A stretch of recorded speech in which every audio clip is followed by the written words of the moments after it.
suis un amoureux du travail dur et du travail bien fait.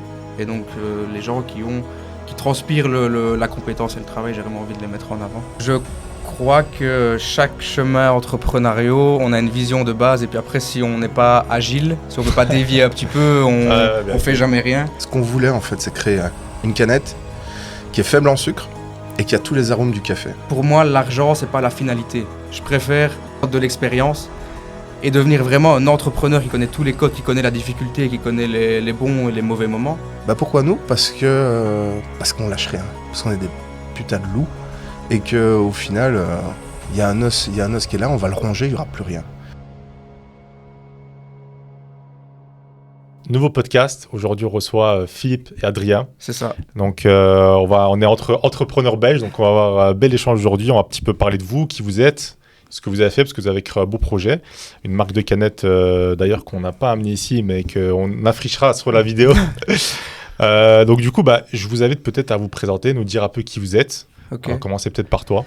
Ok, moi c'est Adrien du coup. À la base, je suis tatoueur. Donc là, ça fait 6 ans que je tatoue, j'arrête bientôt. Et j'ai créé avec Philippe, donc on est cofondateur, on a créé la marque Future Club.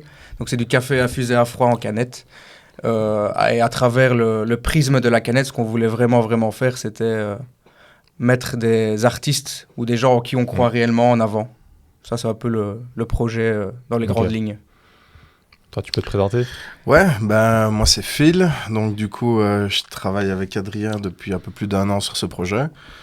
Et on avait une vision similaire sur le fait de créer un produit qui nous correspondait. Et moi, je l'ai aidé pour la confection en fait au début. Et puis il m'a dit, mais mec, en fait, je te harcèle tellement, t'as pas envie de faire partie de l'équipe ? Ah ouais. Ah non, voilà, c'est comme ça qu'on a commencé. Ouais. Okay. Parfois, je suis un peu assistant pour certaines choses et il a cédé. C'est top. Et du coup, d'où t'es venue cette idée de cette marque ? Parce qu'il faut déjà oser créer une marque de boisson. C'est ça. Donc, comment est-ce qu'est venue cette idée ? Alors, à la base, pour vraiment prendre la base, moi, je suis un grand amateur et fan de café. J'aime beaucoup le produit en tant que tel et il y a surtout un côté énormément émotionnel par rapport au café. C'est-à-dire que depuis mon plus jeune âge, ma nonna me faisait du café au lait. Donc j'ai vraiment été habitué à avoir ce côté ritualisant du café. C'est un peu le moment fin de l'école. Café avec nonna, nono, qui sont pour moi des figures très importantes dans ma vie. Et donc j'ai toujours eu cet affect. Et puis ça ne m'a jamais quitté. J'ai vécu en Australie. Là-bas j'étais barista. Ouais. Donc, combien de temps t'as vécu en Australie ? 6 mois. Et j'ai fait 6 mois barista tous les jours à Sydney. C'était vraiment un chouette moment. Ouais. Et donc, voilà, c'est toujours resté un peu en surface, bien que j'ai toujours vraiment apprécié. Et puis, en ayant un peu marre du tatou, je me suis quand même dit, bon, qu'est-ce que je vais faire maintenant ? Et j'ai été vers une autre passion, en fait, qui était un peu plus étate forcément, mais j'ai été vers cette passion-là. Et j'ai voulu créer un produit à base de café. Cependant, je voulais pas vraiment faire un coffee shop parce qu'on a déjà trop... Pléthore. Il y a déjà pléthore à Liège. Et je voulais faire quelque chose de différent. C'est un produit aussi en pleine expansion. Donc j'ai sauté sur tous ces paramètres qui convergeaient pour pouvoir créer ça. Et puis Philippe, comme il a expliqué entre-temps, est venu me rejoindre après message, harcèlement, coup de fil, frappage de porte, tout ça quoi. Ah, c'est bien, du coup vous avez une bonne synergie entre vous deux. C'est ça. Et c'est top. Et du coup, est-ce que tu as eu l'idée... En fait, tu avais déjà cette vision de dire, OK, je vais créer des canettes. Tu voyais plus ou moins déjà comment ça allait être fait, ou est-ce que c'est venu au fur et à mesure Je crois que chaque chemin entrepreneurial, on a une vision de base, et puis après, si on n'est pas agile, si on ne peut pas dévier un petit peu, on fait jamais rien. Alors à la base, je crois que le projet, Philippe et moi-même, on l'a considéré et reconsidéré au moins 30 fois. À la base, on voulait le faire nous-mêmes, on voulait investir le garage justement de ma grand-mère parce que c'était un peu cool de démarrer dans le garage de sa grand-mère. Ouais, il y avait à côté l'or, c'est sympa. On commence chez mamie. Le storytelling était déjà en train de... C'est ça. Il y avait un storytelling qui était génial de base. Et donc on se disait, mais c'est tant mieux. Puis on s'est dit bouteille en verre. Et puis on a essayé d'imaginer le produit de la manière la plus qualitative possible. Et on s'est rendu compte que... on pouvait pas le faire nous-mêmes. Le business model était pourri de ouf. Donc, impossible. Donc on s'est dit, bon, on va reconsidérer tout et on a sous-traité, ce qui était évidemment la meilleure décision parce qu'à la base, il faut savoir laisser un peu tomber l'ego. Nous, on est entrepreneurs, on n'est pas artisans. C'est Mm. des choses différentes. Ouais, parle pour toi, mon petit gars. Dans cette démarche-là, je précise, on est entrepreneur et on n'est pas artisan. Donc Ouais. le but, c'est de vendre le produit qu'on a quand même. Ah ouais. On a quand même confectionné la recette et le branding plutôt que de devoir torréfier du café, le moudre et faire des canettes, quoi. Ça a été facile pour déléguer. L'histoire, elle est cool, en fait. Ouais, Sur le fait de comment est-ce qu'on a trouvé le sous-traitant. c'est ça. C'est- Ouais. Bah, tu la racontes ou je la raconte? Vas-y, je t'en prie. Je la raconte. Vas-y. En fait, donc on avait fait toutes les démarches pour pouvoir faire en sorte de faire la ligne de production nous-mêmes. Ok. Donc on a été voir tous les organismes, etc. Lui, il travaillait déjà avec le Smart Gastronomy Lab, qui encore aujourd'hui a été d'une grande aide, même dans les démarches, etc. Enfin, super, donc big up à eux. Et une fois qu'on avait tout prévu, fait les devis, la ligne de production, on s'est regardé, on s'est dit, on n'est pas rentable. Ah ouais. Donc à un moment donné, on se disait, bon, bah, on va aller chercher un maximum de conseils, faire en sorte de se planter le moins possible. Et je lui dis, mais les leaders là-dedans, c'est quand même Hard Beans. On leur enverra pas un mail pour aller visiter leur usine. Et s'ils sont sympas, bah voilà. Nous, on est belges, eux, ils sont en Pologne. On va aller voir comment ça se passe, quoi, tranquille. Moi, je dis, allez, j'envoie un mail. Lui, il fait, ouais, mec, je sais pas, peut-être qu'ils vont jamais nous répondre. Je dis, c'est bon, j'envoie un mail, on essaye. Et puis finalement, ils nous recontactent et ils nous disent, alors ouais, les gars, vous comprenez bien que bah, nous, c'est notre technologie brevetée. Donc, on va peut-être pas vous vendre les secrets de fabrication, mais par contre, votre projet, il est sympa, on peut s'appeler. Et en fait, on s'est appelé et ils nous ont dit, mais on peut la fabriquer pour vous si vous voulez la boisson. Et je dis, ouais, mais on a besoin de notre recette, on a développé tout un truc, on n'a pas envie d'abandonner ça. Eh bah, pas de problème, on va faire comme vous voulez. Et on vous remet prix, et puis vous nous dites oui, vous nous dites non. Mais au moins, la prise de risque entre acheter une ligne de production qui va nous coûter 2 millions d'euros et prendre 2 millions d'euros de risque, ou dire, bah voilà, vous commandez les premières canettes et vous testez le marché. Donc on a pris cette décision. Ouais, c'était à mon avis la plus sage, Ouais, des deux, largement. je crois. Ah Mais ouais. c'est venu d'un mail où on s'est dit, Incroyable. allez, pourquoi pas, fuck it, let's go. C'est ça, ouais. Comme Ouais, quoi, il faut toujours un peu d'audace et Toujours. tenter les choses. Et parfois, on a des belles surprises. C'est Ouais. fou. L'avenir serait aux audacieux. Ah, Tu l'as inventé cette phrase-là, non? Donc, pareil, Elle est de toi? c'est de moi. Je me disais aussi. C'est de moi. C'est de moi. Incroyable. Et du coup, est-ce que vous avez été confronté, enfin, je suppose que oui, à des obstacles, justement. Est-ce que vous pouvez nous les partager? 1000. Waouh, Il y en a un qui vient. C'est dur de faire des listes. Vas-y, s'il y en a un qui te vient en premier. Les axes. Ah ouais, bon, ça Ah. va peut-être pas trop en parler parce que Non. c'est trop fiscal. C'est vrai que c'est précis. c'est trop Ouais, fiscal. c'est un petit mot, vite fait. Bah, Ça peut être intéressant, sûrement des jeunes aussi Franchement, qui veulent créer. franchement, c'est intéressant. ouais. C'est intéressant. Vite fait. Comment c'est les axes? Allez, en 2 mots, c'est comment les axes? Déjà, c'est quoi? C'est en 3 mots, c'est un enfer. Mais en fait, c'est une taxe sur les boissons qu'on a. Donc, toutes les boissons en Belgique sont soumises aux axes. Donc, tu payes par rapport aux hectolitres que tu vas mettre sur le marché. Donc, nous, on avait autant d'hectolitres, on a dû payer une taxe qui correspond à notre gamme, à notre liste de produits. Sauf que, ouais, pour les payer, j'ai carrément dû envoyer 36 mails parce que c'est eux qui ont fait des bêtises dans l'encodage de mon nom de société, etc. Ça a vraiment été un enfer et j'étais en retard de paiement. Ouais. Enfin, Du coup, c'est vrai que l'administratif belge. Ouais. Donc ça on n'a pas été hyper satisfait de la taxe à payer, quoi.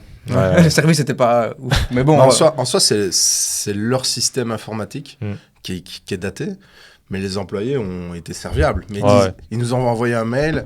Le terme employé, c'est « Vous êtes le patient zéro. On n'a jamais eu ce problème-là. » Putain. Donc on est là genre, super, c'est vraiment ce qu'on voulait, quoi. En gros, dans l'encodage, il y a 70 caractères autorisés. Et là, ils avaient mis notre société et ils avaient dépassé par, à mon avis, je ne sais pas, le gars s'est endormi sur son bureau ou a mis son coude sur la barre espace. Et donc, ça a dépassé les 70 caractères, ce qui fait que ma société n'était pas encodée correctement, que c'était impossible de payer. Donc, j'ai dû moi-même faire la démarche pour payer une taxe. C'était un peu embêtant. Mais ça reste encore une petite bricole administrative qui arrive une heure par jour à la maison. Après, oui, on a eu d'autres... Les étiquettes. On a eu les étiquettes. Ah, ça, les étiquettes étaient pas mal. Ça, c'était vraiment le plus beau moment qu'on a eu. En gros, on reçoit les canettes à la maison, enfin, dans l'entrepôt. Déjà galère. Déjà, c'était déjà une épreuve parce que bon, il y a une pente, c'est des palettes qui font à mène 90 de haut avec les trucs qui tanguaient un petit peu, donc c'était une chouette histoire.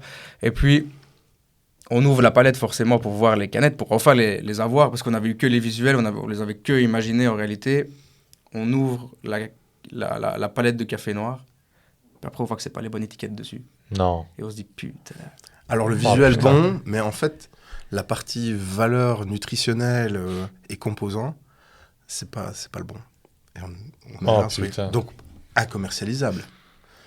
Et de là... Lui, panique. Ouais, de là, normalement, on est censé fêter cette histoire. On est censé être, champagne ou je sais pas. Et bah non, direction gauche et l'imprimeur direct, faire imprimer quasiment 6000 étiquettes. Putain. Pour aller les remettre à la main. Les remettre à la main une par une sur toutes les canettes. Et là, pareil, sous-traitant nous dit pas sur 0. Non. Vous si, rigolez, ouais. Ah, si vous êtes des bêta-testeurs, en fait. Ouais, on était bêta-testeurs. Ouais, c'est ça. C'est ça. Vraiment. Mais c'est fou. Et du coup, l'erreur venait de... Du sous-traitant. Putain. Et ils ont été hyper pro. Hein. On vous rembourse les étiquettes, la main-d'œuvre, pas de problème. Et on fera un geste commercial en plus. Donc, vraiment hyper professionnel du début jusqu'à la fin. Mais. c'est une charge mentale quand même. Quoi.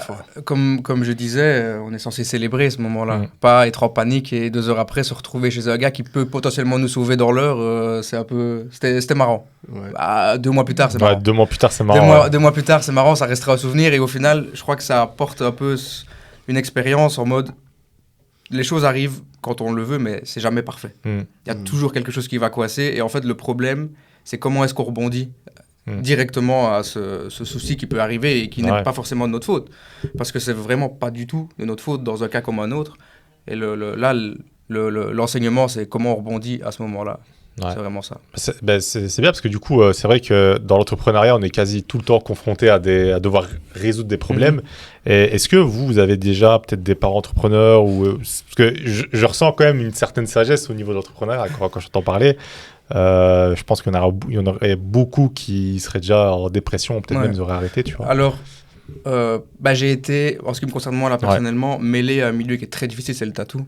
C'est vraiment un milieu très très dur. Ah ouais, je sais pas. Humainement parlant, c'est la cour de récré. Tu prends des enfants, tu leur donnes 20 ans de plus et t'avais ton propre salon tatouage ou... J'ai toujours travaillé dans des salons, évidemment, mais comme indépendant pour un salon, une entité entière, quoi. Et le milieu étant tellement difficile, encore une fois, humainement parlant, quand on veut vraiment se mêler à la masse des tatoueurs, être dans le milieu des conventions, un peu devenir bankable, on voit une autre face du tatou. Et là, ça nous blade sur énormément de sentiments, énormément de choses. Et ça nous permet, quand on a une certaine maturité, de pouvoir faire le pour et le contre par rapport à ce qui est juste ou non. J'ai réussi à le faire et c'est ce qui, à mon avis, maintenant me sert un peu dans l'entrepreneuriat en mode, OK, j'ai su pendant 6 ans m'en tirer sans aucun problème et connaître le bon comme le mauvais. Donc maintenant, ça va. Je sais... que je dois réagir et que je dois pas paniquer parce que y a quelque chose qui va pas comme j'en ai envie, quoi. Mais panique quand même. Mais je panique quand même. C'est normal. Je panique 1 heure et puis après je réagis, quoi. C'est ça, mais après, allez, je vais le dire, j'ai la chance que Philippe est là quand même. Justement, ton rôle dans cette collaboration, cette association, c'est quoi plus concrètement? Ah oui, en gros, lors de la confection de la recette, moi j'ai aidé à la confection à la base. Et puis il y avait une bonne dynamique entre nous de manière générale, on était déjà potes. Puis vraiment avec cette association, on est devenus amis très proches. Mais c'était surtout pour le développement du produit, la recherche et développement au point de départ. Et puis ensuite j'ai pris d'autres rôles. Et on a eu une dynamique en fait qui s'est instaurée de manière très naturelle, où lui très carré, très angoissé, et moi tout l'inverse. Et donc du coup on avait cette espèce de synergie, de ping-pong où on se renvoyait la balle, où lui me canalise mon côté complètement extraverti et extravagant, et où moi je lui dis c'est bon, les étiquettes, t'inquiète, j'appelle un pote imprimeur, il y a moyen de faire ça, on sait les avoir dans 2 jours, ok super, tant mieux, parfait. En mode tranquille. Et donc, lui, le tatou, il l'a géré d'une manière extrêmement carrée. Et moi, je viens de la cuisine et de l'Horeca. Et niveau imprévu, c'est en permanence. Ah ouais. Ah oui, on a annoncé du canard ce soir, il n'y a pas de canard. On fait comment? Pas de problème. On va trouver une solution. Et t'es obligé. Et t'es obligé. Et ce côté improvisation, c'est ça qui m'a formé, moi. C'est le fait d'improviser. T'es obligé d'improviser tout le temps. C'est vrai que c'est une vraie compétence de faire ça, surtout quand t'es entrepreneur. Et du coup, pour revenir justement au tatouage, est-ce que vous pourriez réexpliquer un peu le concept des artistes que vous mettez en avant à travers vos canettes? Ok, alors nous, ce qu'on voulait vraiment faire avec les canettes, c'était d'offrir un autre support visuel aux artistes. Là, on a démarré par des tatoueurs parce que c'était vraiment hyper facile pour moi. Parce que, étant dans le milieu, j'ai des super bonnes connaissances, des gens qui sont vraiment incroyables, dont je respecte énormément le travail. Et j'avais vraiment envie de mettre ces gens-là en avant en premier lieu, puisqu'en plus, il y avait un bon échange. Eux, ils nous aident à nous développer. Nous, on les met en avant. Jusque-là, tout se passe bien. Et voilà, après, on aimerait quand même bien développer ça à d'autres... Si on parle de tatou en tant que tel, à d'autres supports artistiques, qui peut être la peinture ou le dessin, mais vraiment dans cette optique de mettre les gens en avant, c'est les gens qui ont des compétences, qui ont vraiment... Moi, je suis un amoureux du travail dur et du travail bien fait, et donc les gens qui transpirent la compétence et le travail, j'ai vraiment envie de les mettre en avant. Et comment vous avez fait pour préparer justement vos pitchs? Est-ce que vous vous êtes formé? Feeling. De ouf. Après, Philippe là-dessus est ultra fort. Dans Feeling, il y a Phil. Il n'y a pas humour. Non. J'aime bien les jeux de mots de merde. C'est à cause d'un ami commun qui fait tout le temps des jeux de mots. Ça détache sur moi, malheureusement. C'est venu naturellement. Je dois quand même avouer que là-dessus, Philippe, il assure. Des fois, on est en rendez-vous, le gars pose une question, Phil répond, je dis, oh putain, incroyable. Moi, j'aurais jamais dit ça. Moi, j'aurais dit tout ça pour vous. Mais c'est bien, franchement. Et du coup, le pitch, c'est quoi? Le laïus, de base, ça s'adapte à chacun, mais de manière générale... Ok, je suis un investisseur liégeois. Ouais. Okay. Allez, jeu de rôle, c'est parti. J'ai beaucoup d'argent, je m'ennuie, et allez, je vois un peu ce que font les petits jeunes de la région. Je tombe sur vous, j'adore le café. Ok. À vous de me convaincre. Vous aimez le café noir? Bien sûr. C'est vrai? Tout à fait. Nous, ce qu'on propose, en fait, c'est un café infusé à froid. Ça n'a jamais chauffé. Et le fait que ça n'a jamais chauffé, ça donne justement un goût particulier. Alors, au début, ça peut rebuter parce qu'on est entre le thé et le café. Il y a une texture qui est différente. Comme il n'y a pas le gras résiduel, en fait, du café qui a été extrait à chaud, il y a un côté un peu plus aqueux. Et alors, ce qu'on a voulu faire, on a rajouté de l'inuline dedans. De l'inuline, en gros, c'est une fût végétale qui est issue de la chicorée, qui va donner un petit texturant pour donner un peu de longueur. Ce qu'on voulait, en fait, c'est créer une canette qui est faible en sucre et qui a tous les arômes du café. Alors, c'est très simple. Pourquoi nous prendre nous? C'est parce qu'on est les seuls à le faire en Belgique. On est les seuls à faire du nitro cold brew et les seuls à le faire en canette. Il y a 1 an de DLC, donc la prise de risque, elle est minime. Et nous, on y croit dans ce produit parce qu'il y a une recrudescence de consommateurs qui veulent de moins en moins de sucre dans leur consommation. Et il y a une recrudescence de consommateurs qui font de plus en plus attention à ce qu'ils exagèrent. Il y a 4 ingrédients dans la canette en considérant l'eau dedans et en considérant le gaz. Donc sinon, il y a 2 ingrédients. Donc voilà, c'est un produit innovant, c'est nouveau, c'est frais, c'est rafraîchissant et c'est bourré de caféine. Et une caféine naturelle. C'est à la fois une boisson énergisante et à la fois un produit à base de café. Donc... c'est difficile de faire un produit plus naturel par rapport aux effets et aux propositions gustatives que ça fait. Okay. Donc ça, c'est le pitch de base. Après, l'investisseur, il faut lui dire « mais moi j'ai des sous, des bons produits, il y en a plein, pourquoi vous ?» Pourquoi nous? Parce qu'on lâche rien, parce qu'on est des putains de loups et qu'au final, il y a un os qui est là, on va le ronger, il n'y aura plus rien. Donc si on a faim, si on a les crocs, on lâche rien. Donc, un investisseur qui a des sous, il a envie de savoir que ses sous sont placés avec des gens qui vont réellement faire quelque chose, quoi. Donc, voilà ce qu'on dirait. Ouais, c'est bon, je mets 2 millions. Allez, c'est parti. C'est parti. Allez, on fait l'usine. C'est parti, on fait l'usine. L'usine de début, c'est grâce à toi qu'on va la faire. Voilà. Et du coup, comment vous voyez un peu la vision court, moyen, long terme maintenant? Alors la vision à court terme, on aurait bien déjà lancé un 3e goût, parce que là, on a le goût... classique, donc café noir, on a le goût vanille, et on aimerait bien lancer un goût plus latte, peut-être latte noisette, latte caramel, on verra, on y réfléchit encore. Ça, c'est vraiment sur le court terme. Sur le moyen terme, on aimerait bien lancer notre gamme de café en grains. Donc, café de spécialité avec c'est carrément encore un autre business model, ça, non? C'est ça. Ouais. Et en fait, ce qui est très bien avec la canette, c'est que ça permet d'avoir une visibilité accrue. Parce que on est déjà dans beaucoup d'endroits. Puis après, si on peut revenir avec un nouveau produit, on est déjà connu, on sait on fait de la qualité. Ouais. Et on peut s'étendre plus facilement que des canettes. Donc, il y a ce côté un peu de conquête qu'on a envie. De conquête. De conquête. Je suis un peu fan de l'Empire romain. J'allais le dire, voilà. Ouais, c'est ça. C'est bien, du coup, c'est vrai qu'un produit innovant comme ça, ça se prétend bien pour vraiment créer quelque chose un empire, quoi, comme tu dis. C'est ça. Et donc, du coup, on aurait lancé notre gamme de café en grains avec une torréfaction qui va sortir un peu du lot de ce qu'on a dans la grande distribution, parce que tout est un peu standardisé. Enfin, on va pas s'étendre sur le sujet. Bah si. Bref. J'ai pas envie de commencer à dire que les cafés en grains dans les grandes surfaces c'est de la merde, mais... Ah non, c'est pas ça que je voulais dire. Non, le fait que le café... le type, il y va direct, quoi. Tu vois les dingueries? Tu vois ce que je veux dire? C'est de la merde, c'est de la merde. Mais non, c'est pas de la merde. Ça correspond à une certaine demande. Ouais, c'est vrai. Voilà. C'est tout. Merci, pitcher. C'est moi. Faut pas le laisser faire. Pas le laisser faire. Non, arrête. Alors voilà, ça, cette réaction naturelle, il y a ça tous les jours. Et c'est ça qui est beau. Moi, c'est ce qui fait mon plaisir tous les jours de travailler avec lui. C'est ce moment où il souffle et où je l'ai saoulé. Et ça arrive tous les jours, plusieurs fois par jour. Et moi, ça, c'est mon bonheur. Ah ouais, c'est pour voit ça la synergie. Tu comprends maintenant? Je comprends. Tu comprends? Mais non, la torréfaction qu'on utilise, c'est une torréfaction claire. Il n'y a personne qui fait ça. La plupart des gens consomment des torréfactions foncées, voire les torréfactions italiennes, où le grain, il est vraiment noir. Alors, les amateurs de café, ils disent, le café fort, moi j'aime bien. Sauf que il y a le café fort parce qu'il est fort en goût, fort en arôme, et il y a le café fort parce qu'il est fort grillé, fort torréfié. Et nous, c'est justement ce qu'on n'aime pas trop. Ce qu'on aime, c'est goûter le café. Et alors, je vais prendre un exemple qu'il adore.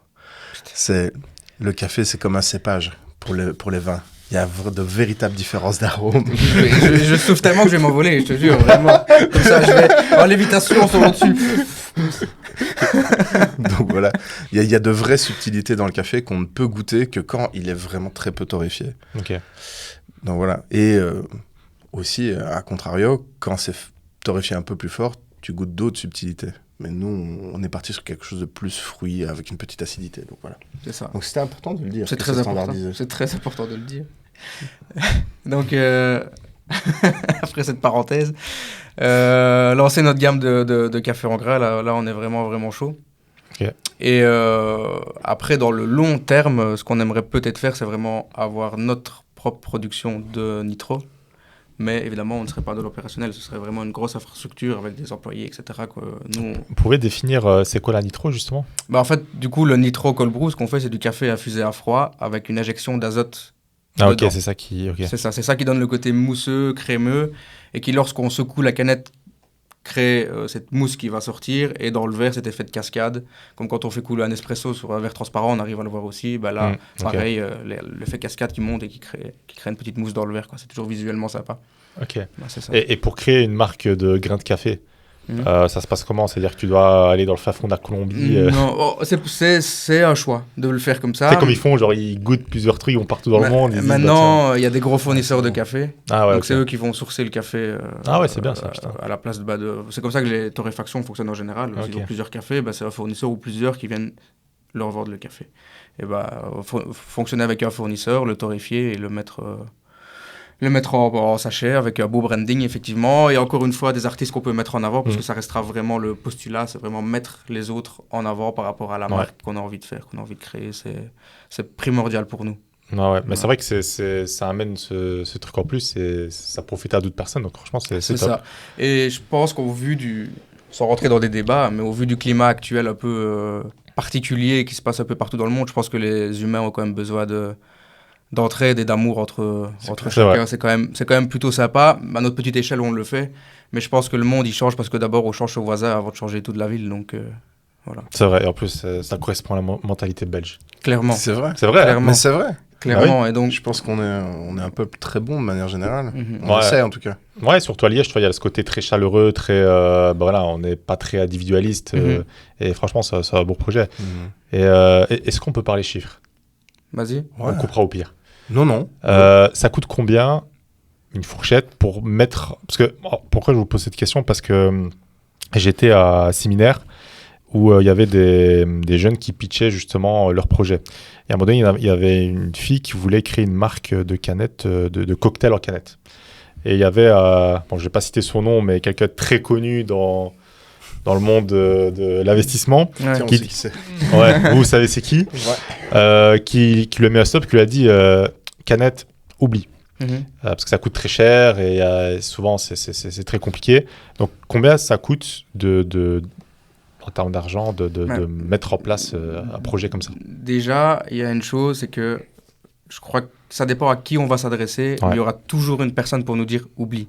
Mhm. Si maintenant sûr. tu veux être tatoueur, moi là je te dirais oublie. Ouais. Alors que j'ai pas raison, c'est ma vision des choses et elle ne respecte que ce que moi j'ai pu, là où je me suis renseigné, ce que je connais moi dans mon prisme. Après j'imagine que la personne qui l'a dit est quand même quelqu'un d'assez, qui a un certain poids et qui sait de quoi elle parle quand elle prend un sujet. Mais le côté oublie, on peut l'entendre à toutes les Bien sauces. sûr, Immobilier, oublie, le tatou, oublie, l'art, oublie, la tech, il y a déjà trop de gens, oublie. Restons au chômage, quoi. C'est ça. En gros, fais rien ou va faire un petit boulot. Là, il y aura de la place. Mais une fois qu'on veut être entrepreneur, il y aura toujours quelqu'un pour nous dire ah, c'est bon, on le fait pas parce qu'il y a déjà lui, il y a déjà elle, il y a nous. En face de nous, il y a Starbucks. Bah, c'est pas ce qui nous empêchait d'aller dans le rayon à côté d'eux. Voilà. Incroyable. Voilà. Ça, c'est beau, ça. Ouais.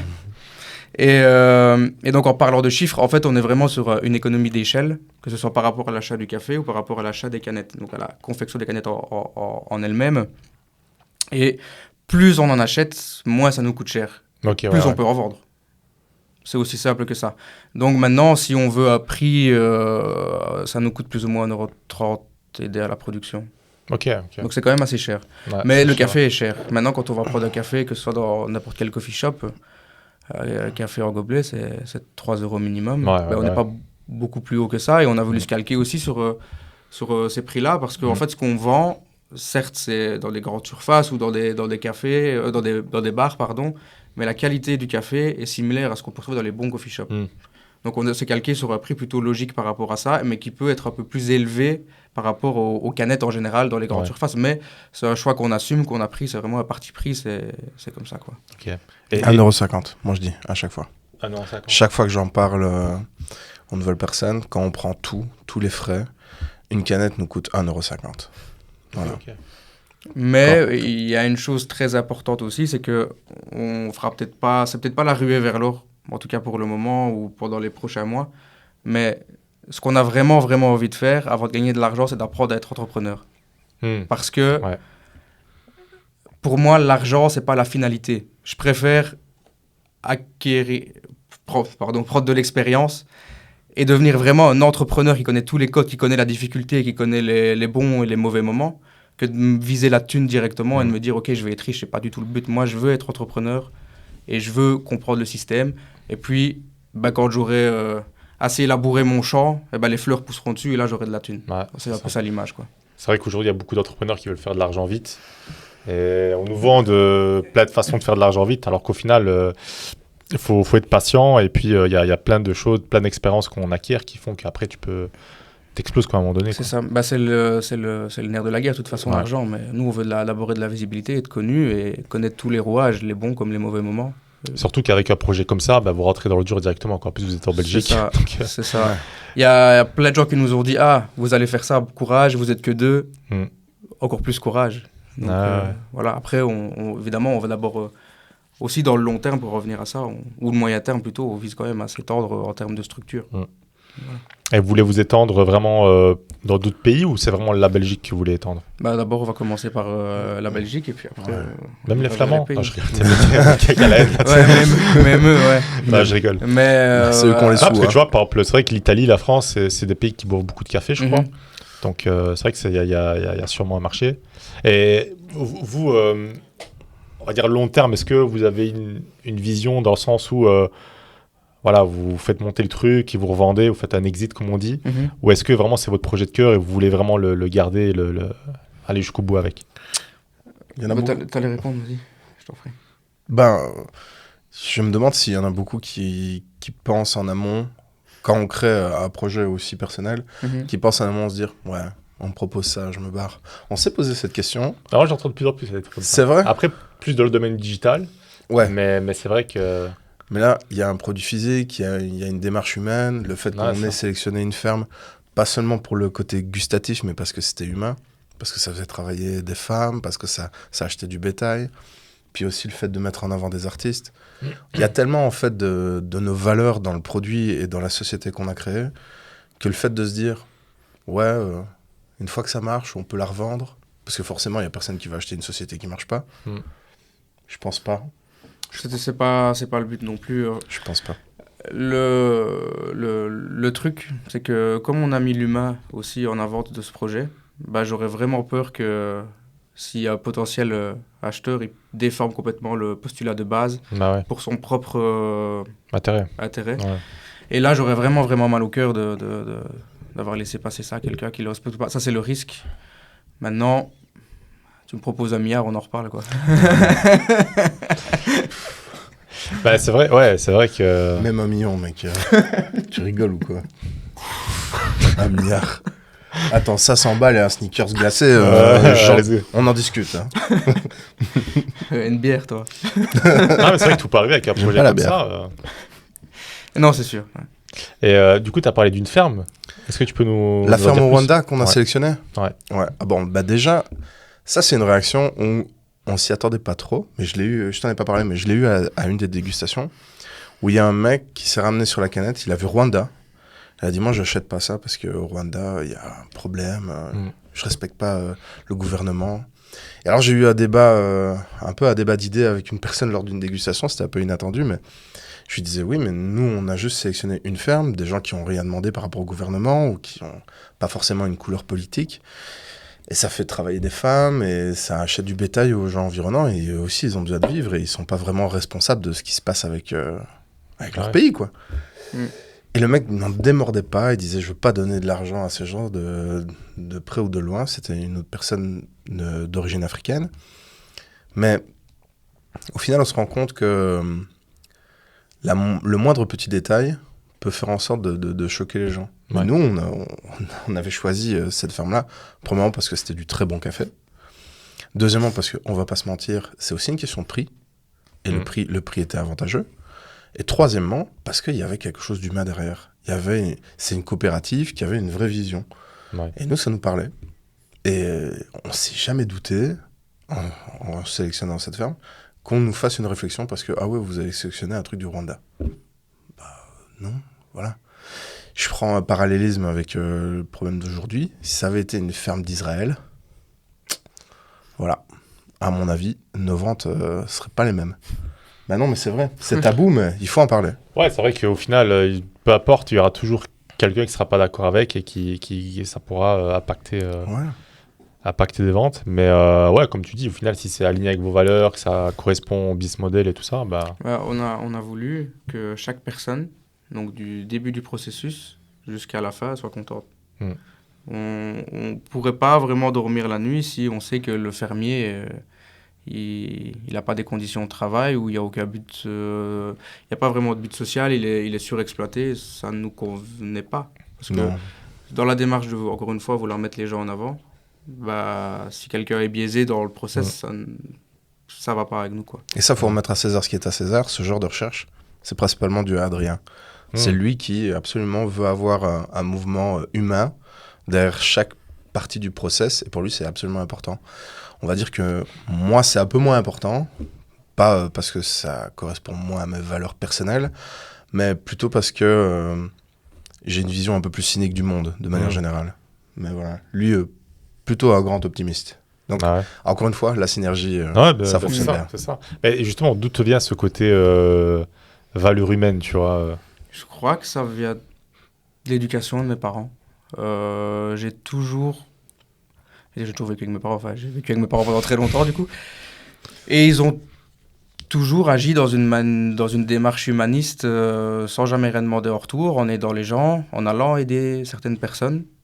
Et ça a toujours été comme ça. Et ça n'a même pas été sujet à débat à la maison. C'était genre, bah ouais, on va aider, on va faire ceci, on va faire cela. C'était naturel. Donc je crois que c'est juste l'éducation. Voilà. Ok. Et qu'est-ce qui vous motive, vous, justement, à entreprendre, à mettre en place tous ces projets, au-delà du côté humain et tout, mais voilà, quand les choses vont mal ou quand il y a des obstacles, qu'est-ce qui vous booste, justement? À part, évidemment, la canette. La caféine. Bah, t'as essayé. T'as vu comment ça booste? C'est vrai que ça booste. En plus, moi, à la base, je suis quelqu'un qui ne boit pas de café, donc je suis vraiment le mauvais testeur. Mais c'est vrai que c'était pas mal et c'est vrai que ça booste. Et d'ailleurs, petite anecdote, on a un bon buveur de café à côté qui, lui, quand il vient et qu'il boit toute la canette, il est dans une dynamique De travail. de travail de fou. Ah ouais. D'ailleurs, c'est lui qui a vidé tout le frigo. Ah, Bah, ok. Ah ouais, lui, c'est bon, vous avez rendu un addict. On le ramène avec plaisir. Ah, il sera très heureux. Parfait. Dealer de caféine, c'est notre Ah nouveau ouais, boulot. Là, vous avez un beau combat, un bon bêta-testeur. Super. Bah, je crois que ce qui nous motive, c'est la vision qu'on avait au début. C'est toujours sans cesse s'en rappeler, perpétuellement, parce que les moments seront pas toujours gais. Et les moments peuvent être très gais. Et l'autre jour, j'ai justement dit à Philippe, il faut apprendre à gérer les défaites, mais personne ne nous apprend à gérer les victoires. Et ça, c'est vraiment ultra important, c'est d'apprendre en fait à gérer ses émotions à tous les moments. Parce que la défaite, on l'intériorise, on la ressent, on la vit. C'est comme un miroir. Alors que quand on a une victoire, on est dans l'euphorie, on oublie certaines choses. Et ça, il faut se rappeler aussi la quête de début pour ne pas diverger, pour ne pas aller dans tous les sens, pour ne pas oublier quelqu'un dans tout le processus. Ouais. Donc voilà, je crois que ce qui nous motive, c'est vraiment... T'as envie de sourire? Non, mais je pense... Il est ému. Ouais, c'est ça. Tu es ému. Oh, le storyteller de ouf, quoi, tu vois. Non, mais c'est vrai, mais je trouve ça très cool ce que tu dis. Mais... je pense de belles paroles. Et donc, en fait, je l'ai remarqué, c'est que j'ai eu ça avec le tatou. C'est que parfois, je faisais des dessins que je trouvais incroyables, même si, petite parenthèse, genre 2 jours après, je les trouvais tout pourris, ou des tatous, c'était pareil. Ben, la victoire me galvanisait tellement que j'oubliais le reste. Ouais. Genre... c'est bon, ce projet-là, je le ferai après, t'as vu ce que j'ai fait aujourd'hui. Ça, c'est une pensée parasite du gars victorieux. Parce que, en fait, il faut tout le temps continuer et ne jamais négliger quoi que ce soit dans le processus. Donc, c'est vraiment se rappeler ce qu'il y a à la base perpétuellement. Tout le temps et avancer comme ça, quoi. Je suis beaucoup trop égocentrique pour pouvoir ressortir ça personnellement, donc ça ne me touche pas. Putain, j'ai envie de me battre. Let's go, allez. C'est vrai. Mais blague à part, un autre truc qui est motivant, et ça c'est un truc que j'ai vraiment envie de souligner, c'est que chaque jour où on bosse ensemble, c'est fou rire. Il y a toujours un fou rire. Toujours un moment où on déconne. Le travail est fait, mais toujours un moment où on déconne, on s'amuse bien. Et ce genre d'ambiance, quand tu bosses, où t'as pas l'impression de bosser, ça c'est génial. Ça c'est top. Et on se marre vraiment tous les jours. On se marre vraiment tous les jours. Tous les jours. C'est top, ouais. C'est cool. Voilà, on a beaucoup de grandes discussions, qu'elles soient philosophiques ou historiques, et ça, c'est aussi une richesse dans l'échange humain qu'on a tous les deux, c'est qu'on parle business à 90% du temps, mais 10% du temps, on arrive à diviser sur des sujets totalement autres et qui nous enrichissent aussi tous les deux, que ce soit intellectuel ou dans la relation. Et je crois que l'un dans l'autre, tout se passe bien à ce niveau-là, quoi. C'est top. Et c'est quoi, quelle représentation, enfin, quand on parle de vos canettes, qu'est-ce que vous voulez qu'elle représente? En fait, le côté club, j'adore. Moi, ce que j'ai toujours kiffé, et ça je l'ai remarqué depuis que je suis adolescent, c'est que j'ai eu énormément de copains qui venaient de tous les milieux. Des riches, des pauvres, religieux, non religieux, toute orientation sexuelle, etc. Et que je faisais des soirées à la maison et j'arrivais à réunir ces gens-là et que tout le monde s'entende bien autour de moi. C'est ce qui me rendait le plus euphorique, je pense. Et j'ai vraiment envie d'instaurer, c'est peut-être un peu trop dictatorial comme terme, mais j'ai vraiment envie de donner... de recréer ce côté-là, cette dynamique-là avec les canettes, c'est-à-dire des gens qui viennent d'horizons différentes. Ça peut être des artistes ou d'autres personnes qu'on pourrait mettre en avant et qu'un jour on puisse tous se retrouver vraiment et voilà, c'est simplement, c'est ça, c'est ça le kiff, quoi. Le côté club, j'adore, mais pas club privé. Club, le côté communautaire. Club humain où c'est des gens qui sont compétents dans ce qu'ils font, qui sont vraiment forts. Et voilà, ça je kiffe. Super. Je kiffe. Et du coup, où est-ce qu'on peut retrouver vos canettes? Alors, Bah, là, on est à Liège. Donc, il y en a chez Yoda. Ouais, donc pompe d'essence Yoda. Pompe d'essence Yoda. Il y en a dans Carrefour Cathédrale. À Intermarché. À l'Intermarché rue Cathédrale aussi. Il y en a chez Grain, le coffee shop rue Saint-Remy. Il y en a au Vipère. C'est où le Vipère encore? Enfin, je sais où c'est le Vipère, mais le nom de la rue. Je sais pas, mais c'est parking cité administrative. Ok. Voilà. Ça, c'est pour la région liégeoise. Après, on est dans quelques délaisses de Ouais, Roncel, ouais. délaisses de Sora, délaisses de Choufontaine. Il y a le fondamental aussi. Il y a le fondamental aussi à Bar rue des Carmes à Liège. Enfin, on a quand même quelques points de vente ici sur Liège. Franchement, c'est Et top. sur notre page Insta, on peut voir dans le Find Us où est-ce qu'on est. Ouais. Donc, De toute façon, on affichera. Donc, vous avez Instagram, TikTok, Facebook, LinkedIn. site internet. site internet. Ouais. On affichera tout sur la Super. vidéo. Ça va. Bah, franchement, incroyable. C'est cool parce que du coup, nous aussi, quelque part, on a créé tout ce projet-là pour faire rencontrer des humains, mettre en valeur vraiment des personnes qui font des choses vraiment dans la région, en Belgique de manière générale. Et je pense que c'est cool d'avoir des personnes qui se lancent dans des projets comme ça, qui en plus sont plus là pour réunir que de diviser. Donc, je pense que ça va plaire à beaucoup de personnes. J'invite vraiment à toutes les personnes à aller sur votre site internet, Instagram, toutes les pages, etc., à découvrir votre boisson. Et voilà, du coup, si vous avez un dernier mot à nous partager, dernier mot. Une pensée ou un mot précis, je ne sais pas, mais en tout cas, merci de l'invitation. Ça, c'est la Ouais, première avec grand chose. plaisir. Et s'il y a quelque chose par rapport au projet qu'on n'a pas pu dire ou quoi, ça, j'en ai pas là forcément en tête. Je ne sais pas si tu as quelque chose de précis. Consommez du café, les enfants. C'est bon pour vous.